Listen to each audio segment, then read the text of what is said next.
The Nerd Academy podcast is released weekly at 12 p.m. Eastern Standard Time, available on our website at www.thenerdacademypodcast.com and wherever you listen to podcasts. You can find the Nerd Academy podcast on Facebook, Twitter, Instagram, and YouTube. You can also help support the show by going to patreon.com/The Nerd Academy podcast, where every donation allows us to bring you more exciting content every week.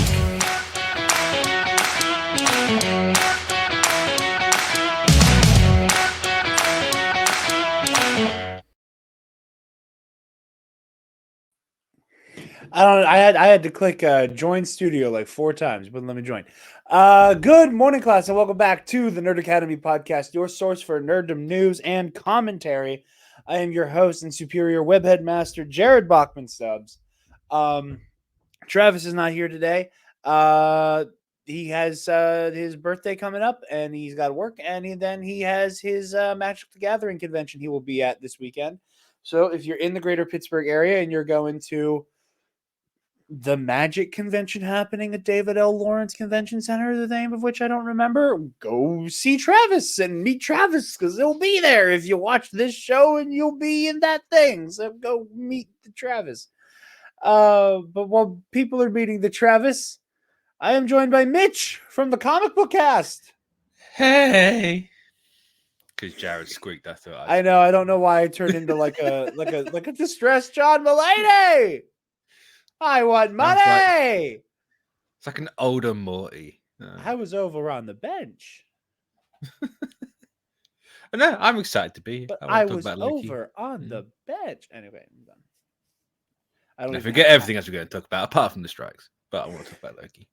We're going to be talking about SAG-AFTRA victorious. It's over, baby. They won, which means we won. I think quote victorious. There's we'll get into that. Oh, okay. I mean, listen, getting the studios to relent even a little bit in my mind is a victory. Like I'm ready to be drumming. I'm ready for teddy bears to do cartwheels and to be drumming on stormtrooper helmets. Nice. In general. Nice.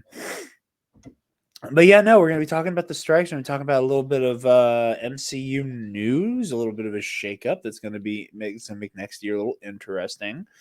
And then we're going to be talking about Loki and Gen V.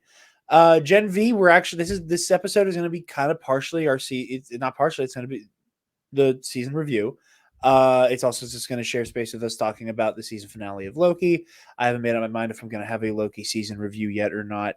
So just keep your eyes peeled for that. It may or may not be a thing. But we're going to be talking about Gen V as a whole today as well when we're done talking about Loki. Yeah. So just going to jump in real quick. I don't have a funny, silly little ad pivot this week. I couldn't think of one. Gen V's bloody. You know what else is bloody? Sunday's Bloody Mary. You guys know the drill. Sunday's Bloody Mary has the most badass Bloody Mary accoutrement in the multiverse with their 3-time award-winning spicy Caesar mix. And they're they have a 3-time spicy Caesar mix. I am so fucking tired. I almost plugged. They have mild beans. They also have their mild and traditional mixes if the spice isn't for you. They also have their award-winning pickled dilly beans, okra, and asparagus if you want to get your freak on and garnish that bad boy, and salt that rim if you're really freaky. As I've said before, Sunday's Bloody Mary is the only Bloody Mary mix I will use. I do not like Bloody Mary mix. I can make a Bloody Mary from scratch. I don't need Bloody Mary mix, but Sunday's Bloody Mary hits different.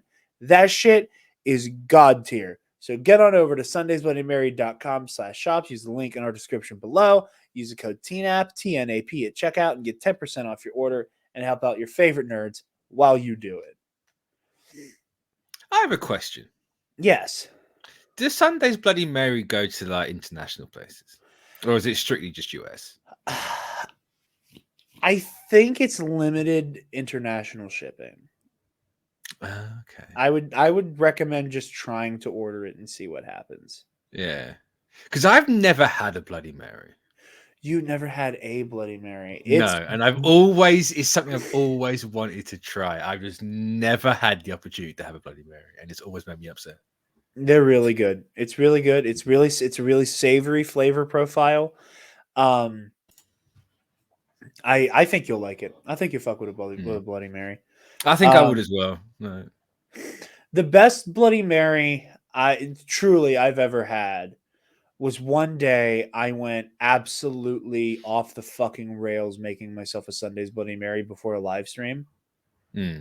Um, I was still living with my family at the time, and my mom had made like a surf and turf type dinner, and we had like grilled shrimp, like we were outside on the grill cooking the shrimp. And then my mom also made this like weird chicken bacon ranch skewer. She's just really into making shit that was on a stick that day, right? So I, like a madman, on top of the fact that I put pickled asparagus in my Bloody Mary, I had like a sriracha salt rim. I also put I put the shrimp and the chicken bacon ranch stuff. Or it was just chicken bacon. And then she had like a ranch thing with it. But it was just the chicken and bacon. I put those in my Bloody Mary as a garnish as well. And then I put like an entire skewer of little pepperoncinis in there. And then I used this pickle vodka I was gifted as my like base. Oh my God. I have never felt more full in my life, because that was just an entire meal of a drink, but it was fucking worth it. Let me tell you, that might be one of the best Bloody Marys I've had in my life. Sounds good. Sounds tasty. It was very tasty. I hope you can get some. I will have a look with our affiliate link and the code TNAP at checkout. So, guys, it's over. The actors' strike, the hot labor summer is officially over. I'm going to be reading directly from the statement from SAG-AFTRA on Twitter. Dear SAG-AFTRA members, we did it! Our historic TV theatrical streaming strike is over as of 12 a.m. Pacific time this morning. After 118 days on strike, we are set to change the future of our industry with a transformative contract that includes gains for every category of SAG-AFTRA member who works this contract. The revolutionary agreement achieves major breakthroughs in addressing compensation via residuals and protections from generative artificial intelligence technology, or reaffirming the role human performers play in the production of film, television, and streaming entertainment. Tomorrow, the National Board will meet to review the tentative agreement and vote on whether or not to send it to you, the membership, for a ratification vote. Although the full details will not be shared in advance of tomorrow's meeting, we want to just share a few key deal points. More than $1 billion in new wages and benefit plan funding, streaming participation bonuses, a minimum compensation increase that breaks the so-called industry pattern. For the first time, consent and compensation guardrails for the use of AI, raise pension and health caps that will channel more value into our funds, and critical protections for diverse communities. We're proud of the phenomenal efforts of our TV theatrical negotiating committee, and we'll send our sincerest thank yous to the members who made these gains possible by granting a strike authorization prior to negotiations and remaining resolved throughout the 118 days of our strike. Your solidarity helped us achieve the necessary leverage to secure these unprecedented gains. We're also grateful to our union siblings who stood by our side, literally and figuratively, from the very beginning. We could not have succeeded without your unwavering support. Effective immediately, all SAG-AFTRA members should fulfill their contractual obligations and return to work. Members and influencers may resume services related to publicity and the promotion of television motion pictures produced under the CBA and television agreement without consequence or conflict with the union. Please keep an eye out for an email from SAG-AFTRA and follow us on social media for news on the National Board's recommendation in unity. President Fran Drescher and National Executive Director and Chief Negotiator Duncan Crabtree, Ireland. Big dub. Big dub. Big fucking dub. Big fucking dub. It's gonna be a big nut bust. Sensational. And that's his word. There they are. It's been a while. I had to. That's how much of a momentous victory this was that it needed big nut bust and sensational as a 1-2 punch. See, I can remember right at the start. I can't remember who I was talking to, but something came up about it's probably going to be like this time of the year that it all ends, and I was like, "What the fuck? That's so far away! Like, how could they let that happen? Let that happen?" And lo and behold, here we fucking are. Yeah, Like November is the official end. it's But it's not the end for SAG because SAG still's got to go through the whole video game studio or developer studio debacle now. So we'll see how they get on for that side of things. Yeah, I'm curious to see what happens there. If that was more a like we're going to be drafting more and more of our actors across the industry. So I know they voted to strike, but I haven't heard anything on it since. As to whether or not they will, they just know that they could if they wanted to. Yeah, and I take no news as good news. Yeah, I think the fact that has not developed at all since the first time there was like a oh no, I think that we'll be all right. Again, that is not to say animation next year as well. I think there's a couple more guilds next year. Yeah, that their contracts are up. Well, and here's the thing. I just want to make one thing abundantly clear. I am saying, hopefully, in terms of there not being strikes. What I mean by that is hopefully they don't fucking have to. Yeah. Hopefully there's not a situation created where these laborers have to use what, for all intents and purposes, is their nuclear option. I don't think anybody wants to have to do that, but if it is necessary, then fuck the studios, fuck anybody's slate. It's fucking go time again. Yeah. And, we got to do what you got to do. So I fully support, the animation houses, the special effects houses that are, just getting, beaten to the ground by Hollywood right now. Yeah. Actors in gaming, anybody working in the gaming industry, man, y'all blow that shit up if you have to. Yeah. Do it. I mean, do it again. Let's be honest, with 6,000 layoffs this year, it's doing it itself. So, absolutely. Which kind of sucks. I say kind of. It fucking sucks. It fucking sucks. But we have a man. We have a great deal. I'm so happy to see. I am so happy to see that SAG won everything they wanted on their terms. That have they actually revealed given the deal out? Because I know the WGA put something out about the deal, and all I've seen about the SAG one is the thing about AI zombies.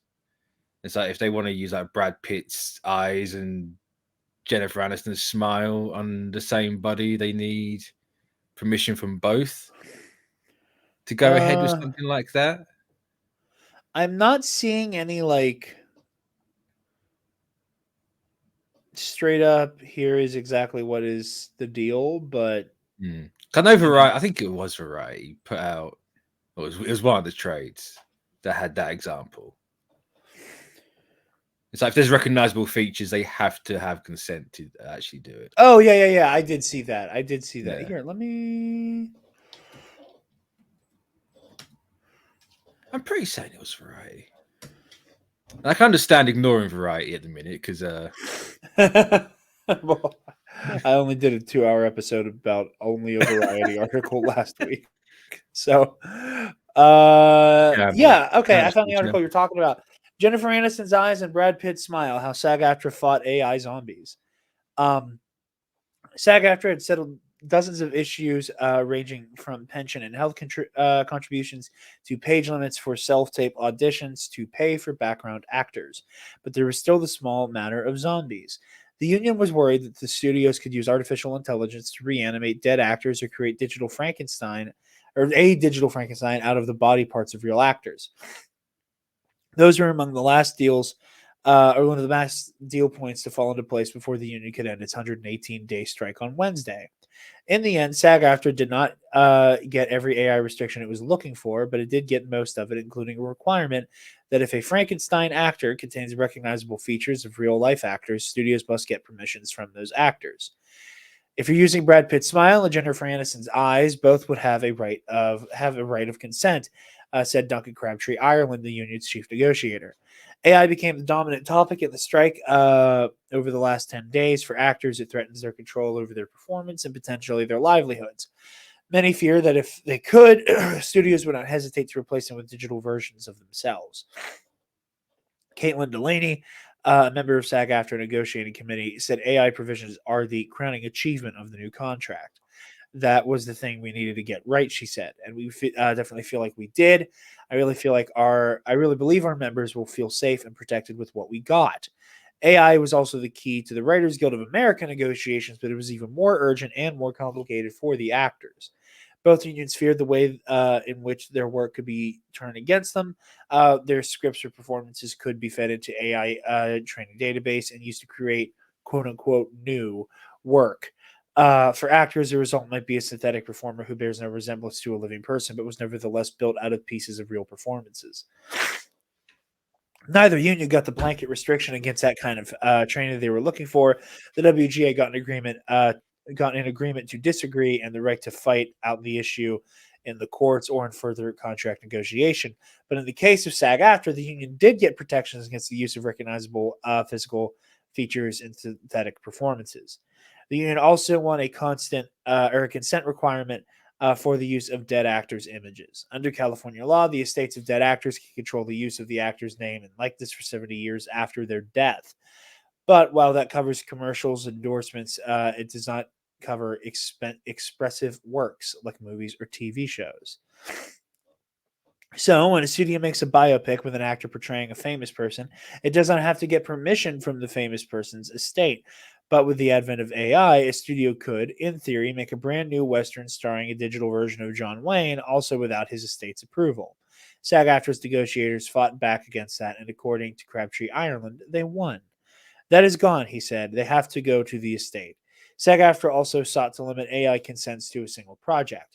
So Harrison Ford could agree to use AI on a particular Indiana Jones film, but his contract would not be permitted to allow the studio to keep replicating him infinitely in future Indiana Jones films.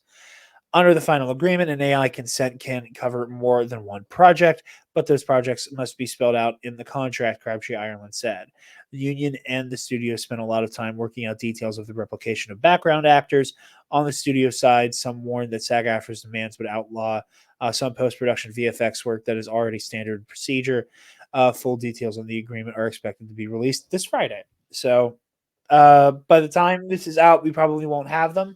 But next week we'll talk in full about what those things were. But I just want to know what they didn't get. Like, what was it they had to buckle on for the actors? It sounds like it was like digital background stuff, which I'm not super for. We all saw that weird clip on Disney Plus with the Madden 12. The fucking Madden 12 people at the basketball game.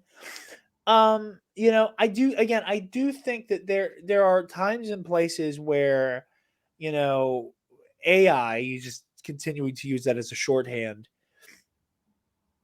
can be helpful and useful and used in a not harmful way. The trick is going to be a level of openness, honesty, and straightforwardness, which has been negotiated for the most part, of hey, we are going to do this. We are going to make 80 of you to fill a room, and we're going to make sure you're okay with that before we use you to do it. Making sure that those actors who are being digitally cloned get compensated for it, I think is going to be the main thing to do here. Like we had a conversation on CBC this week where I was talking about, like, I don't necessarily think quote unquote robot Luke in The Mandalorian is inherently bad. I think that it's in fact the best version of using technology to alter an actor's performance, to show us a version of them that has not existed for 40 years.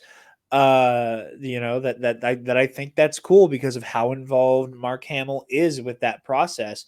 However, if you would ever want to attempt something like that with Princess Leia, you better be going through her estate and Billy Lord in particular. And it looks like the agreement has solidified that is exactly how that would have to happen. So happy day indeed. And I'm looking forward to seeing the full details that we will cover next week. It'll be interesting. Oh, for sure. For certain. You've also, I'm certain the WGA have already done theirs, but they still have to vote this through. Like the leaders of SAG have voted it through, but I think the actual members of SAG the membership has to do still it, have to actually. Approval. Yeah. So it could still go tits up and they're back on strike. I doubt it, to be honest. But yeah, I don't see that happening, honestly. Like it's something that could happen, in the same way. It'd be crazy if it did. But yeah. Because there's you go to like the DGA, the Directors Guild, right? They're not particularly happy with their deal. That's been reported. So, but it still went through. So it's kind of, it could go either way, but hey, we'll see. At the end of the day, it's only a 3-year deal, right? They've got to do it every 3 years. So, yep, we'll see y'all again soon. Imagine every 3 years, like cool. Man. Every 3 years, they derail the fucking entertainment industry because they can't help themselves. Well, I mean, with Zaslav in charge, I think it's going to be every 6 months. I cannot believe that they are letting that man maintain power after doing this again. No. I don't understand. I truly do not understand how WB can be constantly under fire for some other fucking asinine choice or comment, and they still let this man go out in fucking public and just talk and just let him make decisions. Like, I do not understand the CEO thing though. Like, I think this is the it's the class difference. It's got to be some like rich person mentality because I don't understand. I can never. No, I don't understand. It's a failure of management. If you can't put out something that you're in charge of, how the fuck are you still in that job? Yeah. Like how? Yeah. Especially something that was apparently tested it really well in like the 90s constantly. Like audiences really liked that. Was it Wile E. Coyote versus Acme? Yeah. Apparently it was doing it really fucking well. Yeah. I would love to have seen that.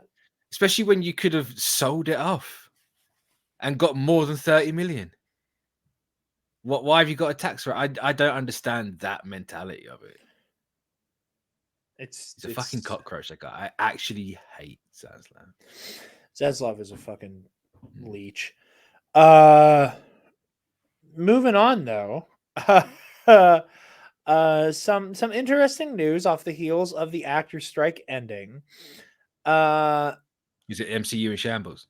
The MCU is in fact in shambles. They've renamed it. It is the Marvel Cinematic Shambleverse. The shambles in theaters now. Get your tickets. This is from Entertainment Tonight. Wesley Stenzel. The new Captain America is staying on ice a little while longer. Now that the actor strike is over, Disney and other studios are solidifying their upcoming release slates, which means we'll have to wait longer than expected for numerous high-profile movies. Captain America, Brave New World, and Blade will see considerable delays as each has been pushed back 9 months. Brave New World, starring Anthony Mackie and Harrison Ford, has moved to February 14th, 2025. From July 26, 2024. This is your fault, studios. I'm still angry at you. It's now on the date previously held by the Mahershala Ali vehicle Blade, which has been bumped back to November 7th, 2025, more than 6 years after Ali was casted as Blade. Holy shit. Meanwhile, the untitled third Deadpool movie starring Ryan Reynolds and Hugh Jackman has shifted to July 26th, 2024. That's moving back from May 3rd. While the anti-hero team-up Thunderbolts has moved from July 2025 to December 20th, 2024. That means Deadpool 3 is the only Marvel Studio movies, it's moved to July 25th, 2025 from December 20th, 2024. I misspoke. That means Deadpool 3 is currently the only Marvel Studios movie scheduled to hit theaters in 2024. Whereas four movies will come out in 2025: Captain America, Brave New World, The Thunderbolts, Blade, and Fantastic Four. Disney's 2025 slate is looking increasingly crowded as a previous round of strike-induced delays moved the live-action Snow White remake and Pixar's Elio to that year as well. A live-action Moana, Avatar 3, and 4 untitled projects of the studio are set for 2025 as well. Additionally, Barry Jenkins' Mufasa: The Lion King has moved to December 20th, 2024 from July 5th, 2024. Sony has also announced a slight shakeup to its superhero calendar, bumping their third Venom movie to November 8th, 2024 from July 12th, 2024. Since DC is still in the midst of James Gunn's overhaul, Warner Brothers only has one superhero movie on its slate next year, Joker Folie deux, which means Sony will actually release more comic book movies than DC and the MCU because they're releasing Madam Web, Kraven the Hunter, Shambles. and Venom 3. Shambles. No, I'm convinced Kevin went, oh, you want Shambles? You want Shambles? I'm going to give you Venom, Kraven, and Madam Web in 1 year. All you get is Deadpool. Be grateful. Fuck you. I am hilariously optimistic for Madam Web. I don't know why.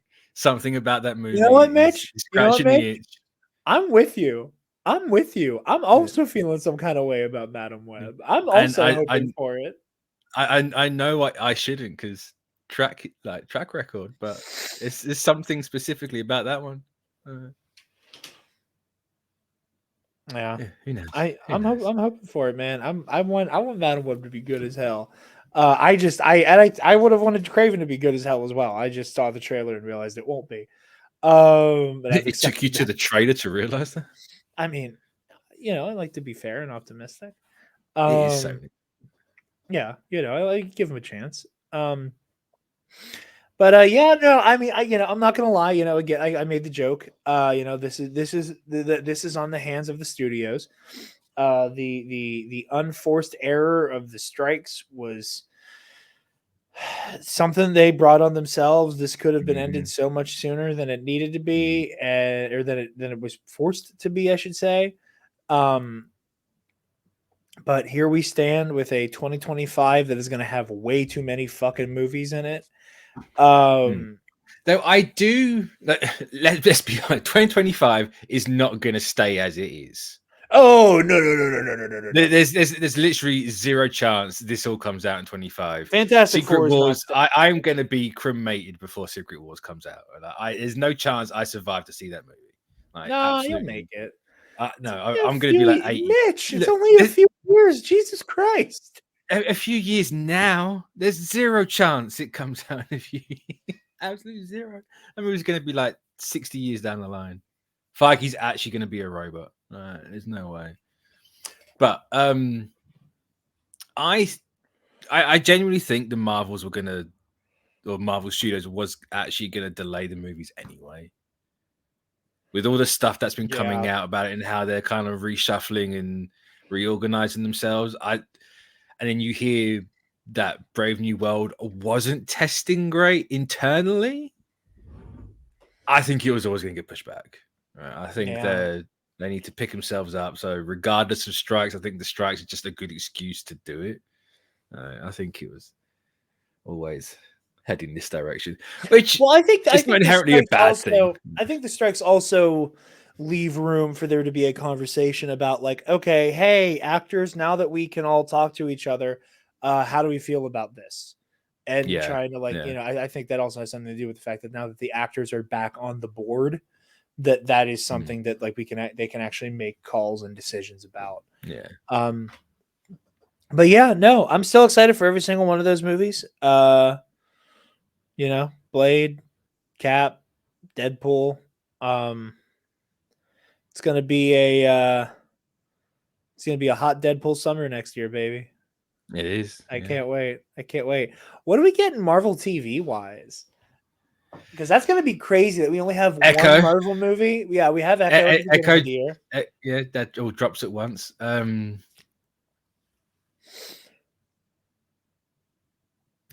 I genuinely don't know.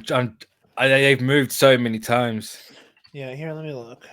Marvel shows 2024. Oh God. One of these just made me want to jump through a window. Which one? Never forget that these bastards took Spider-Man freshman year away from us. No, they haven't. I thought that's been on ice. No. Okay. Don't get my hopes up. Well, as far as I was aware, that's still happening. I thought it was. I don't remember ever hearing anything about that being. Yeah, because there was like that. There was like a handful of animators that were like, "Yeah, we kind of all got laid off, and they aren't going to do the show anymore." But they had like 2 seasons done. Or am I thinking of X-Men on that bit? I think thinking about X-Men because X-Men 97 also comes out next year. Yeah, I'm certain freshman year wasn't shelved. Oh, I hope you're right. But yeah, we got Echo, X-Men 97, Agatha Coven of Chaos, and allegedly Spider-Man. I think Agatha got pushed to 25. Did it? I think so, yeah. How old was that article? 4 hours old. Oh. What am I thinking of then? There was something that was supposed to be coming out. Or am I thinking Agatha was supposed to be this year and it comes out next year? I might be doing that. Yeah, no, ignore me. Yeah, I think we're good. So yeah, little Marvel Light summer or Marvel Light year next year. I think it's what people need, to be honest. I think after a mixed reception of literally everything bar Loki. Listen, man, here's my thing. The better or for worse. Listen, my issue is not with people who just like genuinely had mixed opinions or didn't like something. You know, like you feel how you feel about movies and TV. That's fine. My issue, my bone to pick, is the constant sensationalizing. It is this bizarre opinion that like movies that were okay for the most part means that like an entire franchise is about to die. It is this weird self-fulfilling prophecy that it fell off after Endgame, bro. There was no way to do anything ever after that. It's all of these weird, myopic, self-fulfilling prophecies and sensationalist language. And it just drives me insane. And I hate the idea that because of that, like for good reason, that the MCU is going to have to like slam on the brakes a little bit for next year because of the strike and everything. And they lost so much time of production that is going to justify in the minds of a bunch of people who don't know what the fuck they're talking about. That, oh man, Marvel realized everything was falling apart. The MCU's in shambles, and now they're going to go back to the drawing board, and they're going to... You're going to have a bunch of people who don't know how a fucking movie gets made, talking all kinds of shit about how they know that because fucking Ant-Man and the Wasp Quantumania didn't make their jibbies hard, that like now like all of the MCU's being rebooted because this movie was like kind of okay. I liked it, you know, like that's what fucking frustrates me is that yes, like there are issues at Marvel Studios. There are but there are issues at every fucking studio. Yeah. You know, there are internal problems that we are looking at under a microscope that is, you know, that is unfair. Like we the only studio that gets scrutinized worse than Marvel is fucking Lucasfilm. Yeah, they're the only two that get this weird. I think, and I'm not here to, WB, and I'm not here to cape for the Disney. shit I'm stick. not here to defend fucking the Walt Disney Corporation. God knows they don't fucking need me to. But like, there is this weird level of scrutiny that these studios are held to.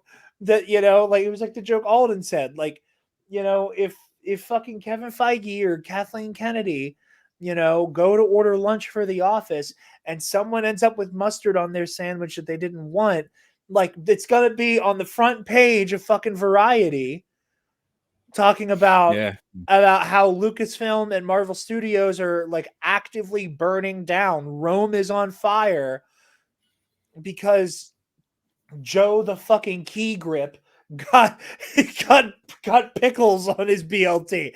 Like, I don't know what the fuck. It frustrates me so much. Like, there are actual conversations that could be had right now about, you know, about these stories and what they mean, and instead it is just bizarre fucking buzzwords like shit. And I know you're doing a bit when you bring it up. But it's just, it's like, oh, it's in shambles. Oh, it's all falling apart. Everything in the MCU is bad now. You know, people constantly tweeting about, you know, oh, now that the superhero movies are dying off, what genre do you want to see come back? It's like, they're not fucking dying. And how are they all one genre, you stupid fuck? Like, I hate when people just go, oh, superhero movies. Yes, because Captain America, the Winter Soldier, and the Batman are the same fucking genre. Those exist in the same, you know. And again, I understand that, like, I like, you know, the confines of genre are hard to, like, you know, superhero movies like are a thing, but like there are superhero movies that span genre, you know, like superhero movies almost like, I mean, this is the movie that said the comic book movie genre. When comic books aren't a genre, they're a medium. Yes. No, we just devolved from that even further. Anyway, I had my little Alex Jones, I'm not mad at the crew breakdown there. So I do genuinely think a break, not a break, because we just had literally the COVID lockdowns where we had nothing. But I think after the reception certain things have got, and it's not more so for the audience, I think it's more so for themselves. Because let's be honest, Chapek took a fucking wrecking ball to the studio, being like, I want fucking everything all the time. Yeah. And it's like, no, rein it back in, spread shit out. We weren't ready to announce this, so yeah, let's not get people's hopes up. Like they need not a restructuring, but just a time to pull themselves back together again. That's more what I was trying to get at. Yeah. And I know you were. I know you were. I know that's what you were saying. I just, like, the way that I know inevitably there's going to be a long break. Deadpool 3 is going to come out. Everyone's going to fucking love Deadpool 3. Yeah. Why? Because it's good or bad, doesn't matter. It's Deadpool. It's got Wolverine in it. Yeah, exactly. It's going to be... Soups is going to pop a fucking blood vessel, right? All of that is a foregone conclusion. MCU is so back. They finally righted the ship. Then Agatha's going to come out, and that show's going to go either one of two ways. It's either, you know, the casual misogyny. It's going to be the art house darling. It's either going to be an art house darling, or it's going to be, you know, the casual misogyny of comic book fandom, like drags this show down, just like it did to She-Hulk. And, you know, I'm sorry, as excited as people were for how violent that trailer was, it's going to do it to Echo too. People need to be honest with themselves. They don't give a shit about the Echo trade. No one, all the people being like, oh my god, this is the best thing ever, do not give a shit about Echo. They are giving a shit because someone's getting punched in the fucking face by Daredevil and Kingpin's there. No one gives a shit about that show itself. I do. It's going to be, this show's boring. Where the fuck is Daredevil? Oh, there's Daredevil. Where the fuck is Punisher? It's going to be all that shit again. Yeah, that element is coming, and it's painfully predictable. I, however, am excited to see Echo herself and the story. I'm meh on it. I think it looks really good. I just street level Marvel's not really my thing. I love Daredevil. Don't get me wrong. I fucking love Daredevil. I need my kooky space crap. I need something to make me look at it and go, I've never seen that before. Like visual wise. I respect that. But yeah, no, it'll Deadpool 3 will come out. Everyone will fucking love it because it's got Hugh Jackman in it, and you finally get Wolverine, and he's in a suit, and he'll go, and everyone lose their fucking minds. There'll be one thing that everyone hates because it touches fucking Logan. And then everyone, and there's Marvel's so back. And then the next year something's gonna come out that doesn't star a white man, and then inexplicably the MCU is back in fucking shambles because you guys are so bad about not saying the quiet part out loud. Because it happens every time. But I mean, look at right now. It's white man on TV, or was on TV. Yeah. But anyway, all of my mild pessimism aside, something that doesn't make me pessimistic at all. Holy shit, that Loki finale. I didn't know what to do with myself afterwards. Same. I genuinely sat there just like, what have I got to do now? I had to watch Invincible because I was like, but I got to the credits and I just kind of started walking around. You know, I went to the bathroom and I was like just letting the credits play through the living room.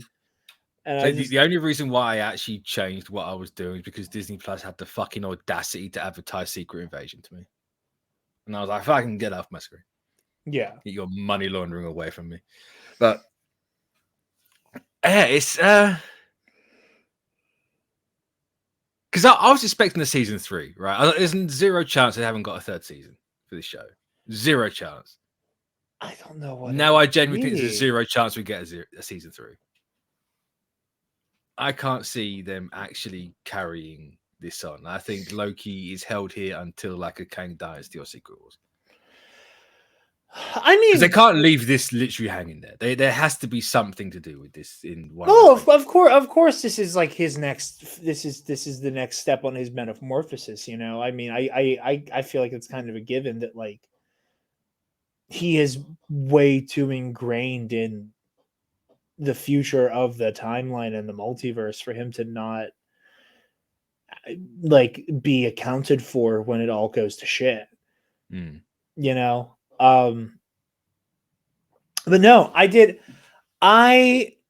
this episode, like, I think it is not only the best episode of Loki, but it is the episode of Loki because it's everything Loki has ever been in one episode. Like the show, like it is the, you know, quirky, fun, like sci-fi, you know, with kind of like a sexy James Bond edge of, you know, of all like almost a heist movie kind of swagger of like Loki, just like, okay, yes, you're afraid, you're going to be brave, and you're going to volunteer, and you're going to put the thing in the launcher and kapow, and then you're going to haul ass down the gangway, and then yeah, I know, OB, I'm coming for your job. And like the way he's just like, yes, I've already done this 1,000 times. Just keep it moving, keep it moving. And just the swag. So I got charm. The respect, just to jump in there, the respect the show and the writers actually have for the audience at that point to trust that they can figure out that you're not seeing it in real time. Yeah. You're not seeing every instance exactly like he says he knows something, he knows it now. Like it's fine. Like this man can learn fucking quantum mechanics in half a second because time travel, and we don't have to sit there. Yeah, what we are perceiving as half a second. Yeah, because he is just you know, it's like it's putting you in the shoe, like the actual the rest of the cast shoes at that point. Like you're seeing him at different points, but he's off doing his own thing. Yeah, which is which I think is a really fun evolution for Loki. Where he was, you know, at the beginning of the show, where he was just kind of like at the mercy of all of these time gods around him. Where now, like, he is the time god, you know, where he's just like boom, boom, boom, boom, boom, boom, boom, boom, and all that swagger, all that charm, and he's going back earlier and earlier and earlier. And I was like, man, this is like this is really fucking cool. Like, and it's cool, it's charming, it's quirky, it's everything that this show has that so much of my favorite parts of this show have been. And then it transitions into that like that cosmic existential dread, like this like doomsday. But again, it maintains that like weird, quirky sci-fi cuteness, or not cuteness, but like charm. And okay, but now we're back into the doomsday stuff, which we've seen also in Loki a lot. And it's that realization of, okay, well, then I gotta go stop her from killing He Who Remains. I gotta go back. I gotta go stop it. And then it then brings you into that like all the way. So if like on one hand you have like a doomsday, like oh shit, like things feel super foreboding and there's a doomsday element. I think the evolution of that is like the cosmic horror elements of Loki. Yeah. Well, like they kind of go hand in hand, but there is like a clear stopgap between one and the other. Where like there is stuff like Sylvie hiding out in that supermarket that at the end of the world, which like has a particularly foreboding feel. Yeah. But like is not cosmic horror. It does have an edge of like terror and like it's the end of the fucking world. Same with Lamentus. And then there's stuff that is like soft cosmic horror, like the very existence of He Who Remains. Yeah. And like or just seeing every reality branch just dying. Yeah, and like the way that he gives his like little devil's deal to Sylvie. So that like so now we bring you back to, we've done like some of that like the world is ending kind of dread stuff, and then we kick you all the way back to the cosmic horror. And here's He Who Remains, and here's this deal, and here's you fighting for eternity, trying to stop the woman you love from killing this man that you hate. To save all of reality. And again, all the Jonathan Major stuff notwithstanding, that exists as its own bag of cats. We've talked about it. That's by the end of the month we're gonna have a lot more to talk about. Every time Majors does something in Marvel, it makes me hate him that little bit more. Yeah, because it's like a little bit more. I'm like, fuck you, man. how dare you fuck all of this up? Yeah. Because you're not fucking it up, but you have. Yeah. Oh. But if it turns out he didn't actually do it and it's all good, I apologize, Majors. Thank you very much. But as it stands right now, we don't know either way. So we don't. Yeah. No. A tentative get fucked. Yeah. I reserve all rights to retract. I like your method, Mitch. But yeah, I'm playing both sides. That's why I always win. So, god damn it, fucking Palpatine over here. But no, like, and I love the arrogance and that again that devilish charm from He Who Remains. He's like, all right, man. How many times? He seemed different to you compared to the original. I haven't seen the season 1 finale in a while, but he felt different. I think that he felt like the actor dropped. No, I feel like that difference is in the fact that he can tell that Loki has been demystified by all of this, and that like that like Sylvie's like fight or flight response brought on by He Who Remains has so much to do with him just being all, oh yes, and time is my all that that triggers Sylvie's fight or flight response. And Loki, in turn, is like chasing her. At this point, I think he can tell that Loki is just like, like fuck you and your tempad. I know how all this shit works, you bastard. Like I'm not impressed by He Who Remains anymore. You bastard. Like she stabs you with a sword. How fucking powerful can you be? God damn it. I think that it's because we're experiencing it through Loki's eyes that are no longer like. There's just a couple of because there was a bit with earlier in the season with Victor Timely. I say in season literally, I think it's episode 4, where it seems that Timely drops the act a little bit. He's like, oh, I don't do partnerships, but hey, I'm going to be partnerships with OB. Like, he's getting interrogated by Renslayer and Miss Minutes, and I think he says, what was it? I think you're going to like what I had to say without a single stutter, and it's a completely different tone to how he normally acts. And then we come here, and at least for me, this is not a different He Who Remains, but he's just dropped the stick, right? The eccentricness has dropped down a bit of a level. He's getting more serious. Like that's. I don't know if that was intentional on Major's part, but that's how I perceived it. Yeah, no, I see that. There's more to this guy. Yeah, and I kind of like I hit a point with Victor Timely that I just didn't know what to expect from him anymore.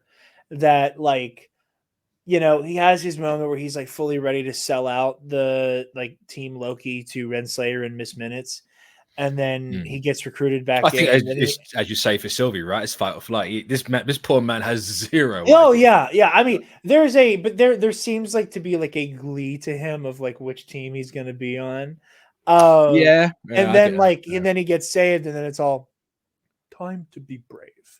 And then again, like when I watched that episode for the first time, I'm like, okay, what bullshit are you gonna pull? Yeah, what fucking nonsense is about to happen right now? And then pasta. I was like, oh, okay, never mind. Good job. Thanks for trying. Scientology, you know, spaghetti monster. Yeah, that's okay. That's its own thing. Don't equate the Scientologists to the Pastafarian. Look, it all ties in, right? Because Marvel with this have just come out and said the Norse religion is the one true religion. I saw you say that in the Facebook group, and I think you were being sensationalist, sir. No. The fact that the multiverse is the fucking world tree right now. No, that's Loki taking from his own culture and having a manifestation. So they buy into the Christianity as a sequel theory. No, okay. When Kang, when He Who Remains sat at the center of the end of time on his he didn't sit around with a cape as the multiverse. Was there okay, I know, because Loki's a dramatic bitch. But when Kang was still basically serving the same purpose, did we then all of a sudden go, wow, I guess Marvel assumes that Kangism is real? No! I mean, Eternals came out here and creationism was a conversation. What? When Eternals came out, creationism was a conversation. No, sure. But no, I saw your joke and I think it's funny. It's not a joke. I know it's serious. The ending was incredible though. It was. I was just so awestruck with Loki just deciding like I'm just gonna fucking shatter reality and try to stitch it back together real quick. You know? Yeah. That and the thing that I love the most about this show that I think is one of the reasons why it's one of, if not my favorites, is that the choice to start with Loki circa Avengers is that you're dealing with a power hungry little loser, little titty baby. And I think that was like the perfect route to go with him. Yeah. So by the time you get to the end of season 1, a conundrum is presented to Loki where he is offered a throne to rule over time and space, knowing that having to balance that with his now newly discovered morality. And that, you know, Loki has to convince somebody who has managed to live his life but worse. Hey, I know that like it would kind of be obvious that I want to sit on this throne, but I think I'm supposed to help people not die. Like I think me sitting on the throne is actually the right thing to do. And I don't know how to tell that to somebody without it sounding like I just want the throne. Yeah. And I think that it's the problem with Loki inherently as a character, right? It's a character flaw, not a problem with the character itself. Because you have the whole god of mischief, the god of lies, and obviously that's Marvel are portraying that as it's all a front. The whole reason why they've gone from Loki from 2012 is because it's like, look how close this guy is at a tipping point. Yeah. All he needs is just the slightest push in a direction. He's gonna do the right. He needs someone to actually like believe in him and it not come from somebody who seems like he's placating him like Thor. And, you know, so putting Loki in this situation where, you know, and I love the fact that, you know, from season 1 to season 2, that there is a clear moment that like in Loki's head, he's like, the one time I was supposed to sit in a fucking throne and it could have stopped all of this, I didn't. And now look what happened. And that there's like there are moments throughout the show where you can see like Loki is tempted by the dark side. That like there's a part of him that's like, well, maybe I should just have power. Like maybe I was right all along. And I think that is a thought that runs through his mind a little bit. And ironically, yeah, he is supposed to have. Yeah. And that I love so much how beautiful that conversation is about like glorious purpose of like, you know, there's no glory here. And, you know, Loki knows that. There's a handful of people who know that at the end of time sits the god of stories holding the multiverse together himself. Yeah. But, you know, Loki ascends to a throne. Loki ascends to power unseen by him up to this point. And no one knows. No one will know. That's so beautiful, you know, that he's not that he has the ultimate power. He exerts the ultimate responsibility. He is burdened with glorious purpose, but no one will ever share in that glory except for Mobius and B-15 and Casey and OB and Sylvie. You know, like that's incredible. Yeah. You know, and the fact that Loki happily, proudly takes his seat. I think happily. Maybe not the right word there. Happily insofar as he found a solution that did not involve hurting Sylvie. Yeah. Happily as in like he knows he succeeded. You know, like obviously that there isn't like burden that comes with that, as Mobius says, but I think he goes in there knowing not only did I do the right thing, not only did it work, this is sustainable. Yeah. As opposed to, well, for now. Oh, for now. Until Jonathan Majors comes through ready for some deforestation. Yeah. Which can we just I don't want to talk about Variety, but the Variety had that fucking they got this show has a way out for Kang. Like, no, it doesn't.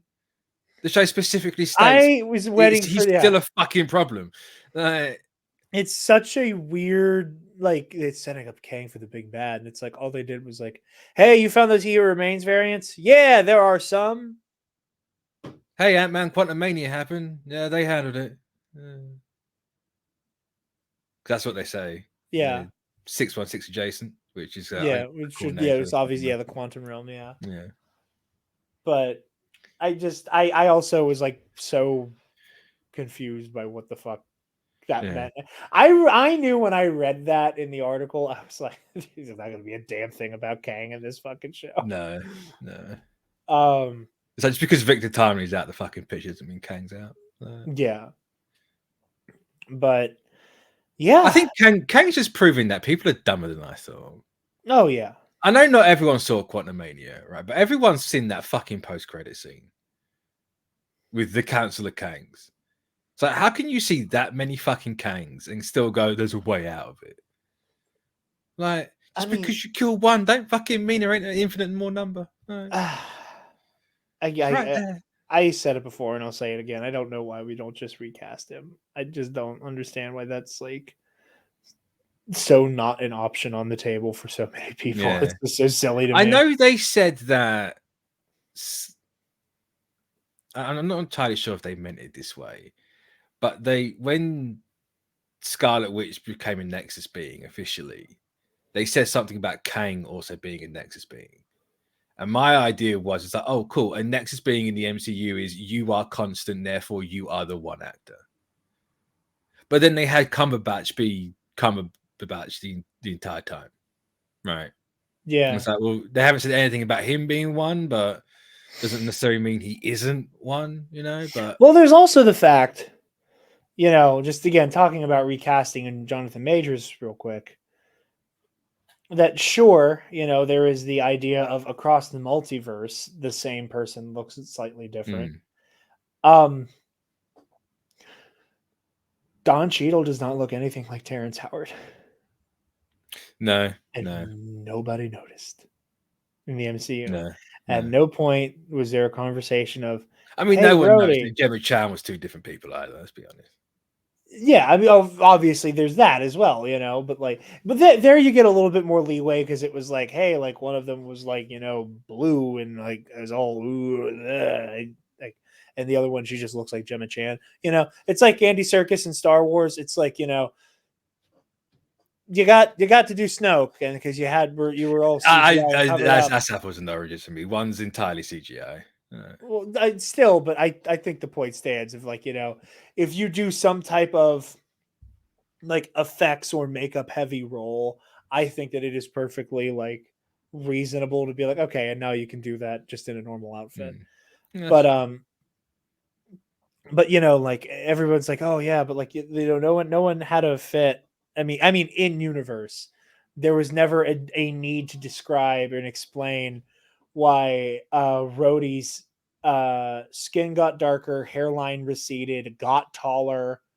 You know, like there was never any like, you must explain this. I don't think anybody who is acting in good faith at this point, if you recast Kang, Ruffalo, yeah, or even Ruffalo, yeah, like just I don't know if you have to. If Jonathan Majors needs to be canned, I don't know why we are just it is like, oh, you can't recast him. You got to get rid of Kang. What the fuck are you talking about? Yeah, just anyway, just get anyone to play fucking Kang. Yeah, just scoop up. I don't give a shit like who they are. Just go out in the streets of LA, you know, like Anaheim or wherever the fuck, and just get a net. And it's like you're an actor now. You're going to be Kang. I can't remember his name. Alden Diaz had a good fan cast. I am very much in the camp of John Boyega. I'm a Boyega. Yeah. I like Boyega for Kang. I wouldn't. I know it's just really safe bet. I wouldn't mind an Idris Elba Kang. I can get down with it. I can get down with it. Even if Marvel want to be a bit risky in America, just get every black man actor, every male black, even the female, just every black person in America, just scoop them up. As you know, because you obviously you don't really want to run the risk of being like, here's a white Kang, you know, like yeah, no, you don't want to open that can, no, but at the same time, you don't want to just get. But you know, it's a multiverse. You need more than one, right? You don't want to AI everyone in there. Not anymore. That's going to be a lot of money. Yeah. Get Donald Glover for a Kang. Fuck it. Why not? Don't tempt me like that. Get Donald Glover Kang. Don't tempt me with Prowler Kang. It's the same color scheme. I know. I was just about to say it's the same outfit, same color palette too. But yeah. So that's Loki season finale. I also just want to say quickly, I've had this theory for a couple of weeks now, and the World Tree timeline kind of not pushed my theory along, but I'm convinced that the multiverse or the actual personification of time you see in this show is going to end up being like a solid object in the battle world, and the fact that it's now a tree with a top and a bottom that you could easily just curve in on itself to make a sphere. Do that, Marvel. Do that. That is really clever. I like that. Because you look at it, it's already kind of starting to point towards the middle from top and bottom. And that's how you bring Loki in. He's literally the core. You're a clever guy, Mitch. You're a clever guy. But yeah. So now we're going to talk about season 1 of Gen V. Which is going to kind of be like a season discussion. We kind of had a one. So that's why it's going to be a little bit abbreviated here. We had one on the Comic Book Cast YouTube channel, which is out now. But just kind of talking about Gen V here for a little bit before we bring things home. Mitch, how did you feel about the show? I enjoyed it. I was genuinely surprised because I went into that not having really watched any material. I didn't necessarily care for the idea of the Boys spin-off, but it got me in the first episode, and it just got better. I make a case to say that I liked it better than the Boys, all 3 seasons. I don't know if I liked it better than The Boys itself. I really did enjoy this. You know, I went in expecting it to probably be good, just because like I'm I expected okay, but not for me. Yeah. Like it's just too much of the thing that I like. No.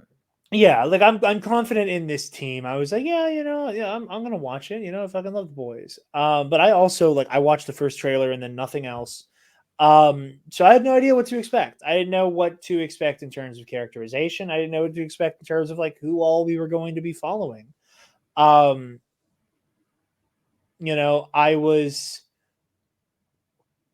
was shocked that the show was so quick to immediately shatter its format, that I was like, oh yeah, this is going to be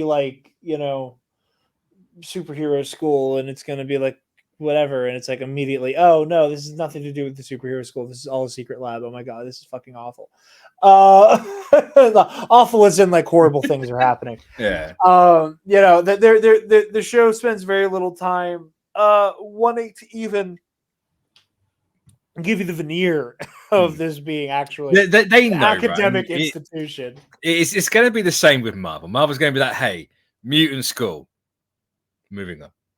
It's always going to be, it's a backdrop, it's set dressing, it might be the catalyst for something. It's never going to be a focus. Yeah, and I mean, like I said, I was curious to see what direction it went.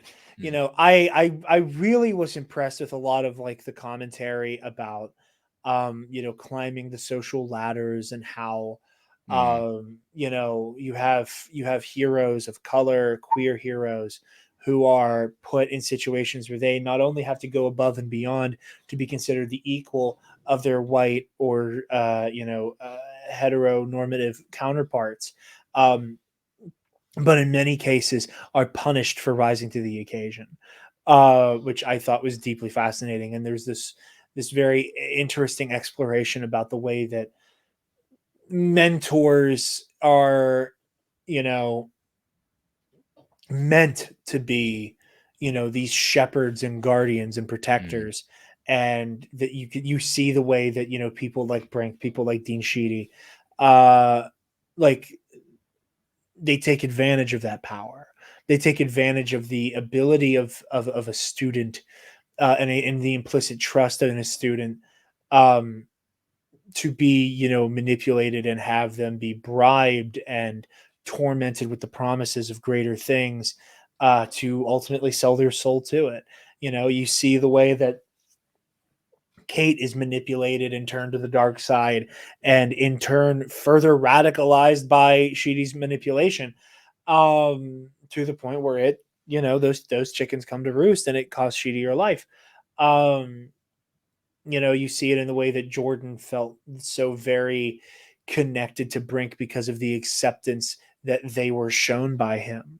An acceptance that was really that Jordan did not have from their family, and that Brink did not give a damn how Jordan presented what was going on. All he gave a damn about was that Jordan was good at their job and was incredibly powerful and incredibly consistently good as a soup. And Jordan, for the first time, getting accolades based on their merit, not just how they're presenting, changed them. It finally scratched an itch that they had, and Marie, oh dear God, Marie. When I watched the first episode, it's been a while since I've watched The Boys, and I was like, oh, poor thing. She's got her period. Mother Nature's coming to kick her ass. And I was like, because again, I only watched the first trailer. I had no idea what to fucking expect for what was going on. And I was like, oh, it's puberty. It's this, it's the metaphors are obvious here. And then she slits her mom's throat with the blood spear. and then gives her dad a floor tile lobotomy. Mm-hmm. And I was like, okay. Well, that reminded me what universe I'm in. I was like, that's what I appreciate about the boys. They always there's that first scene that just in case you forget. Yeah, right. They know it's been a while. It's like, hey, this is the opening to The Boys, right? Marvel has a logo. Other things have other stuff. The Boys has that opening scene. Like something is getting deaded, unalived, killed in one way or another. I don't know how they keep doing it the worst way possible. Yeah. You think it's the worst way, then they do another season 2. And it's like, okay, that's the worst way. Then they do a spin-off, okay, that's the worst way. I dread to think what season 4 is going to be like. Oh, that was another thing I wanted to talk about in news. Boys season 4 confirmed for next year. A big part of the plot is it's going to take place about a month after Gen V.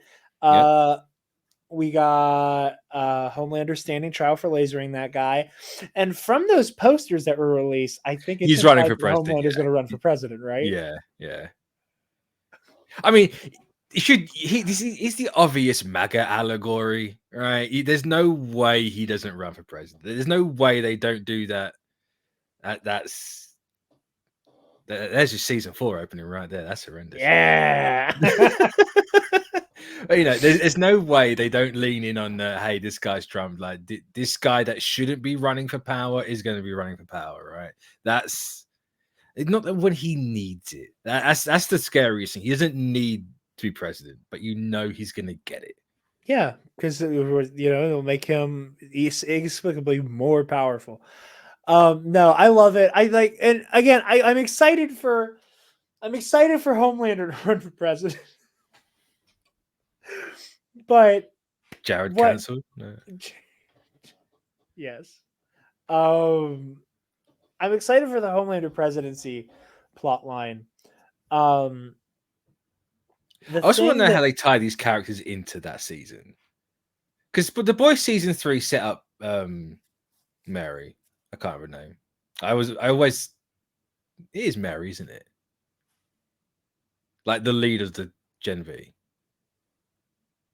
Marie? That's it, Marie. Yeah. No, do they? No, I haven't seen season 3 since it came out. So yeah, she was. There's a Easter egg thing for her in season 3, and then obviously they do the stinger at the end of the series for The Boys. Clearly, The Boys season 4. So they're gonna come back around and play. Yeah, I gotta rewatch it. I'm so excited for season 4. She's only literally just a face on like an iPad. Oh, very like Iron Man 2. Yeah. Okay. Yeah. But I'm excited for the Homelander to run for president and stuff. We talked about this on CBC One, and I just want to voice this weird feeling here. The whole idea of superhuman supremacy.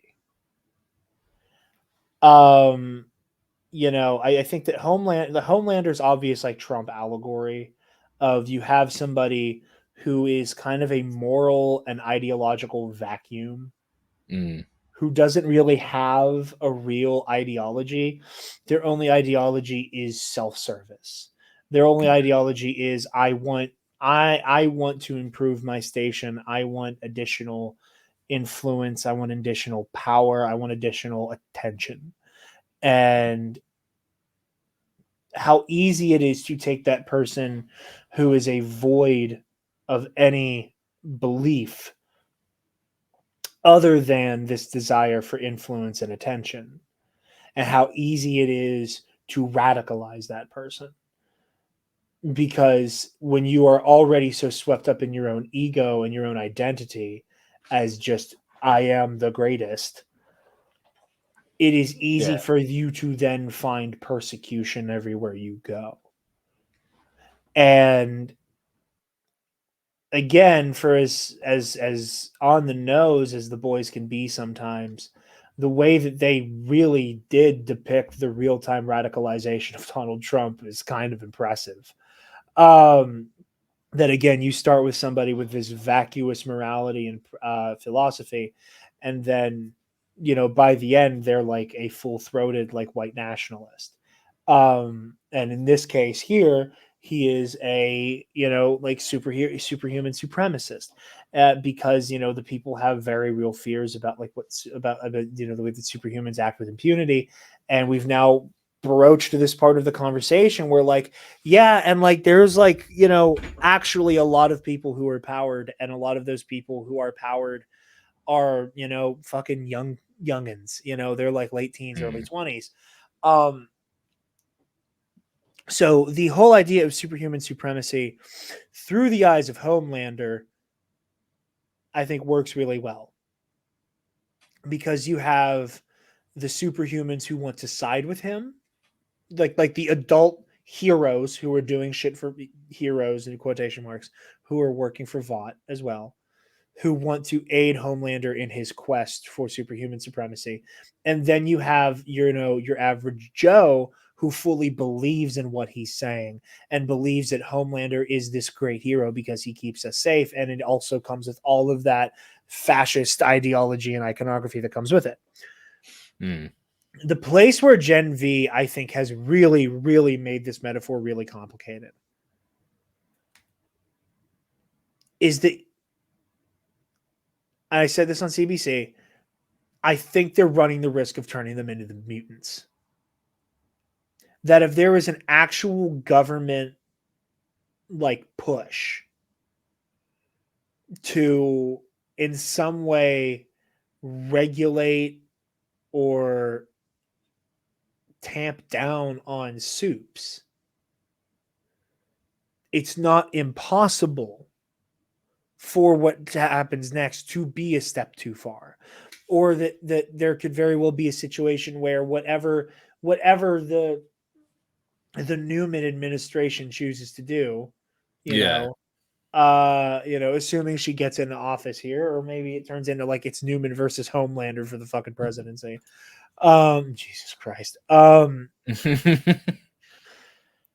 that's wild. It's almost like real life right now. Well, I mean, you should live over here. Listen, man, if I don't like to say stuff like this. If even like a couple of American politicians look like Victoria Newman, I wouldn't be as angry. And this is why it's so easy to get where we are. Oh, anyway, I'm kidding, but not really. I am. Replace guns with spray bottles. That's how we win. Yes. Well, that's what I thought. Oh, yeah, but so the mutant issue here, like the accidental, like I think you're a hop, skip, and a jump away from superhumans actually being an oppressed class. And the moment you make them an oppressed class, there becomes this weird validation of everything Homelander's saying. Now, but I suppose you have the.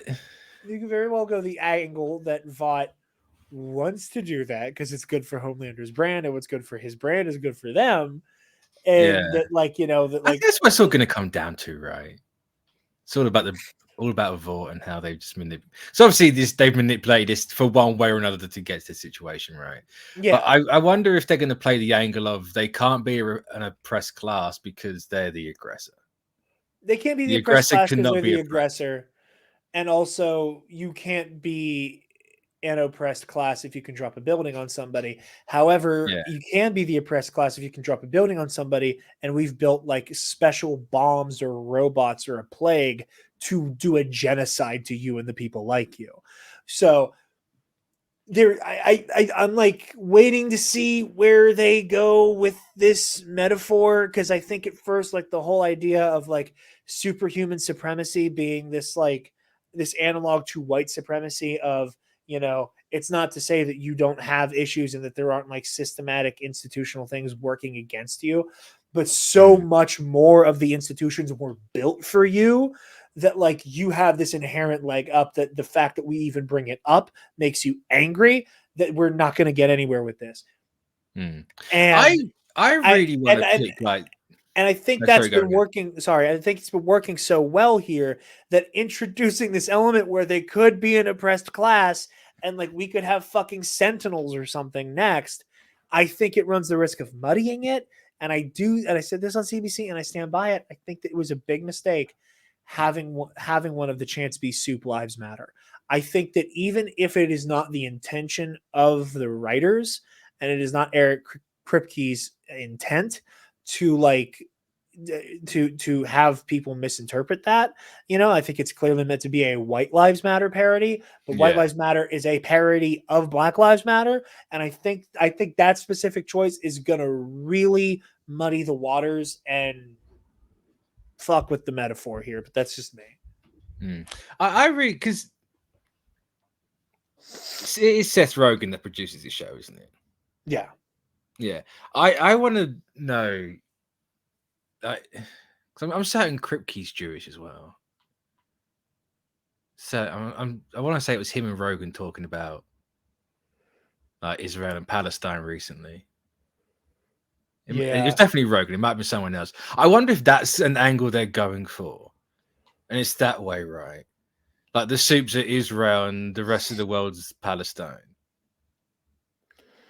They're not doing it from like a Western. They're doing it from a different point of view.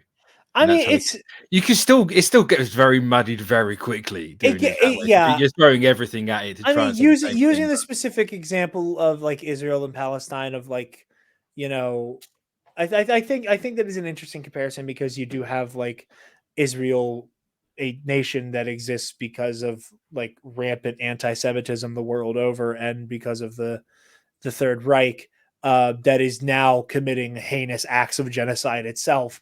That there's something interesting there.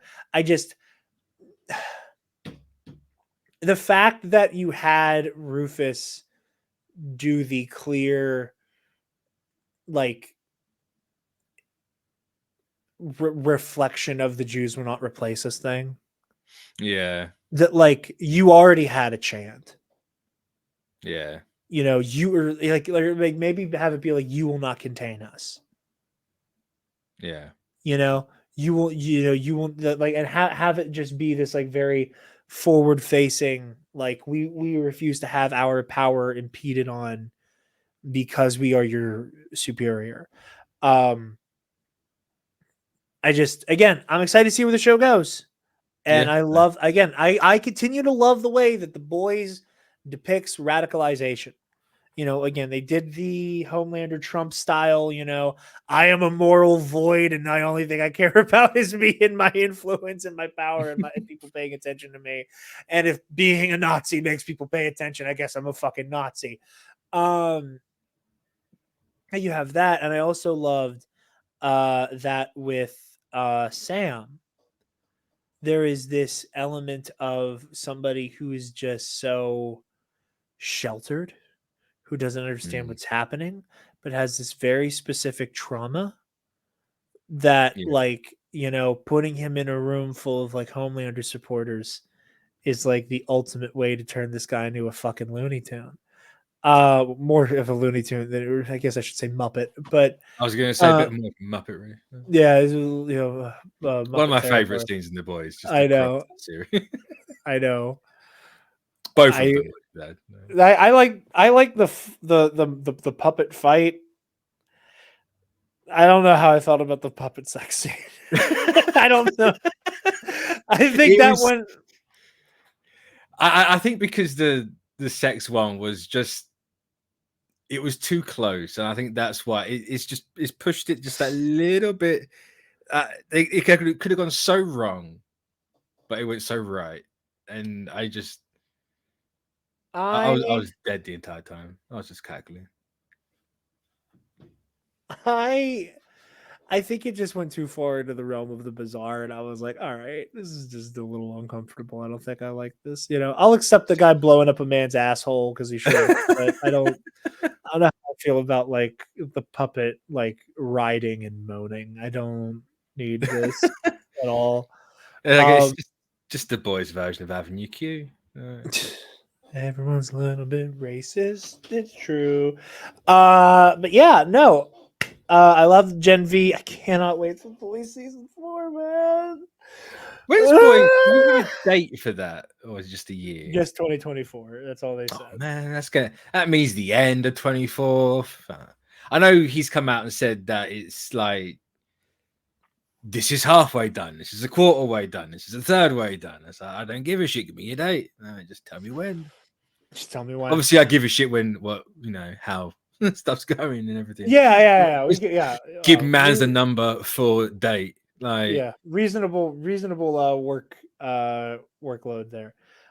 Just get us our boys ASAP. But yeah, I quickie Invincible talk. I know you had a chance to watch it yet, Mitch. Episode 2 was really fun. It builds on a lot of the themes about identity. It builds on a lot of Mark's internal conflict. There's a specific moment with Mark, the way he fights, that I think is a very subtle Omni-Man nod that I think is very much getting into the... I've read Invincible. I know everything that happens in this bit. What the fuck's he talking about? When he fights Darkwing's successor.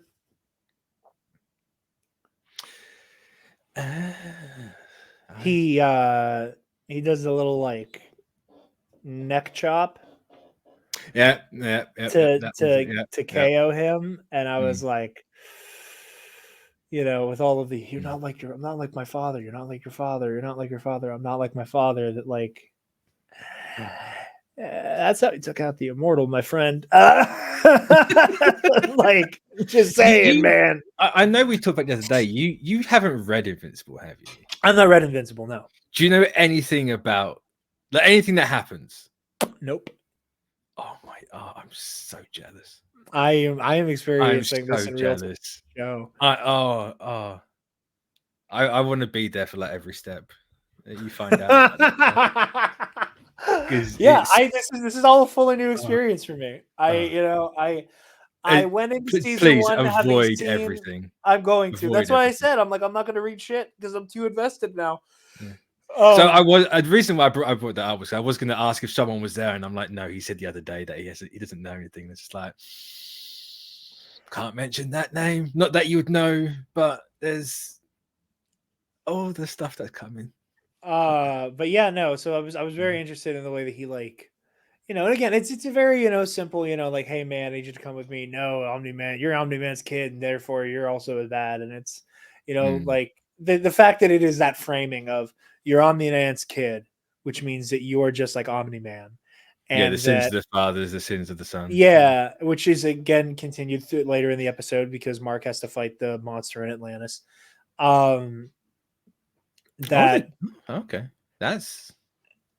And I don't know why I'm surprised they're jumping around because the season 1 jumped around. Yeah. But yeah, so whenever he finally gets Darkwing, to calm down a little bit, to incapacitate him, he hits with a little judo chop. And I think that was a really interesting thing to do. So much I'm blaming you for everything your father did. Well, here's how his father killed the fucking immortal, and you're still breathing. But I think it also kind of goes that same way of well, Mark, you got to remember, you can't just be willy-nilly doing that hand stuff. And I'm pretty sure we see him do another crazy hand chop when he fights the Dweller of the Depth. That I might be misremembering, but still, I think it's interesting that that move I think is so deeply associated with Omni-Man and the way that he kills quotation marks the immortal. That I would just I think that's an interesting through line to show Mark using that move, and maybe he uses it's the way Omni-Man's always fought, isn't it? He's always done. Mark's grown up looking at that. Yeah. So it's all regardless, no matter what way it goes, if Omni-Man's a good guy or a bad guy to Mark, it's always gonna be ingrained that's how he fights. His it's quite literally in his DNA of how he scraps is that he watched, and there's you gotta, the only way to get that out of him is to retrain him and teach him a completely different fighting style, which is gonna be not worth it. Because you could look at it he's holding back because he's Omni-Man against everything. That's just the a little thing for him. It's like it's probably not. It's probably the most efficient way of taking someone's head off. Like, yep. Oh man, so good, so good. Can't wait. If this season goes how I think it's going to go, I cannot wait. Man. I just need to say real quick. No one likes Imperious Rex. He's a fucking blowhard. Okay, no one fucking likes this guy. I get that's the point. I know the point is that you like him because he's a fucking because you like him because you don't like him. You like to make fun of him. I am viscerally angry at this show for trying to gaslight me into feeling bad for Imperious Rex by showing me that Immortal is fucking duplicate. Like why did this show feel the need to make me feel uncomfortable by showing me that Immortal is fucking duplicate to make me feel bad for Imperious Rex? Like, no, I refuse your premise. I am just simply closing my eyes every time this show. This is going to be the least of your concerns. I am sure. But yeah. So yeah, no, I like that stuff a lot. I'm gonna go reread it actually now. I liked, Mark's just like constant, indomitable spirit. I love the element of like, so he gets sent to he gets sent to Atlantis, where he's told he's going to have to marry the queen. But it turns out they've abolished that and they're just going to make him do a trial by combat. And because Cecil finds out that he was like, yeah, they changed the terms. Like while I was down here, he was like, well, fuck that, get out of there. I'm going to fucking carpet bomb them. Cecil, accidentally releases the Dweller of the Depth, and Mark makes the choice as a hero to save the people who were cheering for his potential demise. And I was just like, top shelf shit. That's why he's invincible. That's why he is. Oh, it didn't work. That's why he's the greatest comic book character. I thought if I did it, it would. That's the hope, right? Yeah. Did they do that in this episode? No, they didn't do the thing where they do it 8 So the thing for this season now is them actually saying I'm invincible or he's invincible. No, so here's what's really funny. I think they kind of put it in a place where I don't think the person actually would have said the word invincible. Yeah. Because it was during the graduation and Carl Winslow is like, be brave, be bold, be invincible. But that's definitely not what he fucking said. Yeah. Dude, I can't imagine a principal telling children to go be invincible. It's kind of irresponsible to tell a group full of like hormoned out. I mean, maybe not the person, the actual, like the word, not the person. No, I mean, sure, but still, that's a wild thing to say. I mean, it is. But yeah, no, really good stuff. And I think that's all we have for you guys this week. Mitch, my friend, where can the lovely people find you, my guy? You can find me on social medias in the link tree on screen right now. Linktr.ee /Mitch692. You can find me on the Current Recast YouTube channel, doing spoiler reviews, spoiler casts. We'll have another one for Loki coming out soon. Maybe the podcast, maybe we get around to doing that, because I know now the strike's ended, that news can come back out now and stuff can be spoken about. Yes, that's been a pain for like 200 days or however long it's been now. But yeah, find me there. Find me on Final Fantasy 14, just being a lizard, if you are so inclined in that way. God damn it, Paco. What's Paco doing? Has he changed his name? He changed his name and he commented on the most recent episode that his name has been changed for a little bit, and then I am supposed to reflect it. So I'm here for the actual first time. Yeah, you're here for it. God. He hasn't changed his name in so long. It's felt like ages. It has. It used to be months, and now it's like 6 months. I know, it's crazy. I mean, listen, he landed on the fact that he get me to say that our patron is Alex Jones, and I don't blame him for just keeping it that way. You guys can find me on Twitter and Instagram at DarkJedi2552, and you can find the Nerd Academy podcast on Facebook, Twitter, Instagram, YouTube, wherever you get podcasts, and on our website, thenerdacademypodcast.com, where if you want to get your hands on some TNAP merch, you can go ahead and click that student store link. tpublic.com. Speaking of our website, you can also, if you're feeling generous, donate to our Patreon. Hey, give me $1. Speaking of our patrons, thank you to Keandre Lloyd. Colin Provolone. Sir. So good.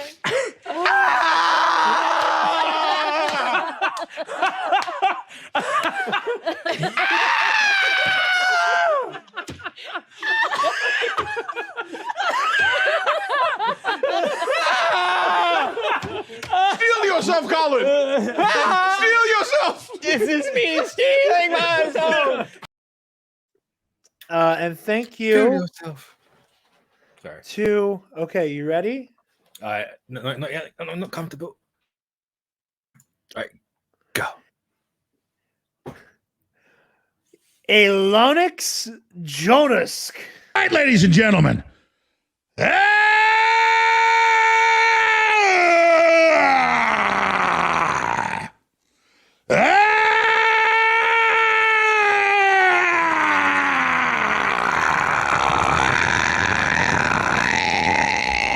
From the front lines of the information war, it's Alex Jones.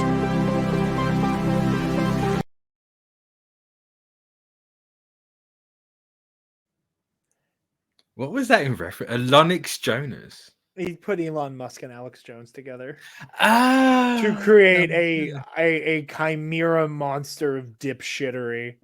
just a bag of meat. No. Just a bag of meat.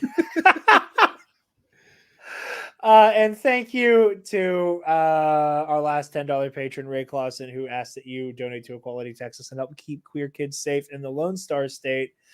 Subscribing to our Patreon, $5 tier gets you access to the Knights of the Nerd Republic Versus Series and Heroic History 101, our Patreon exclusive shows.